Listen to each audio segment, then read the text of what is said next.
Welcome to Cancer Hair Care with Amy Gibson. I am so excited to have a dear friend and someone I greatly respect in hair transplantation, Dr. Craig Ziering.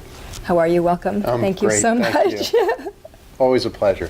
Thank you. Very sweet. So the reason why I wanted to cover this today is because there are so many of you that have had cancer treatment, whether it be radiation or chemotherapy, and sometimes the hair doesn't grow back exactly like what we have hoped. Sometimes it grows back a little bit differently, and sometimes it's kind of spotty. And I thought it was important to ask Dr. Ziering to give us some insight to the talents that he and his group does and his staff all over the world that can really help those of you who are maybe left with some hair loss and would like to then correct that after treatment. Let's talk about chemotherapy first. Sure.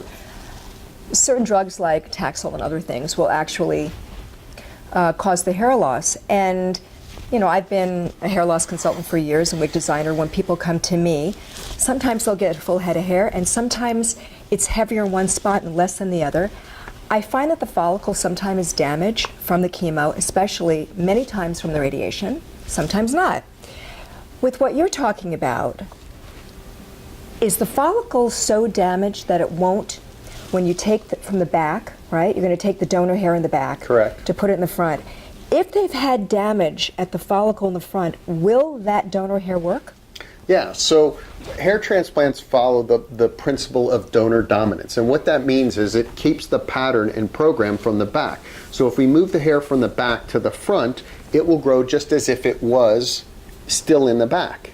So there's no problem with that, and we can create new hairlines and do that. I think that one of the things that you pointed out, which is very true, is that with the radiation, more often than chemotherapy, the radiation actually physically damages the hair follicle, and that creates a scarring alopecia, or hair loss, right, that is permanent in that zone. But as long as we have hair that we can donate from the back or sides, we can transplant them and the patients can get excellent results depending on the toxicity of the therapy. So chemotherapy, normally there's a better chance of more regrowth than with the radiation. The radiation is going to often cause more damage to the hair follicle. Let's talk about that for a second. So there has to be a time frame when treatment has been finished and completed before you can actually do anything. And what would that time frame be? 6 months, 8 months, 10 months for the follicle? I always say, oh my God, the follicle is going crazy because it's been shocked. Yes, it's been shocked by chemotherapy and by all this radiation. There has to be a time when there's a healing period. Yes? Yeah, so first of all, after a traumatic event to the hair, and specifically the chemo and radiation is going to be a traumatic event, just going through cancer, traumatic event, there's a resting period. There's a 3-month period that lags behind, and then the hair slowly grows back. And it really depends on how much of the hair is going to be able to grow back, what rate and what amounts are going to grow back. And I think what's important for us to realize is that initially, we need to, we have to be real about this stuff. Right. You have to make sure that the patient is truly in remission and not going to have treatment again too soon. That's really hard to call. That's you know. I agree, but you have to at least hear from the doctor and the patient that they believe that we're in good.